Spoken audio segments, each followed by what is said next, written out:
Hi friends, welcome to 5 Minutes Tech YouTube channel. Here is Samsung Galaxy A14 5G smartphone.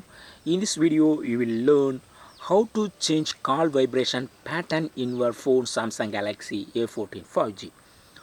First of all, go to the settings of your phone here, then go to sounds and vibration, and here select call vibration, and it is already set to basic call.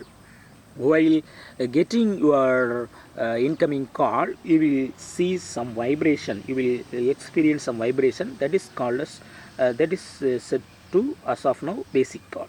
If you want to change it to other option, yes, you can choose medium, short, then heartbeat, tiktok, watts, and jig jig jig. So in this way you can easily change call vibration pattern in your phone Samsung Galaxy A14 5G. That's all friends. Thanks for watching. Bye.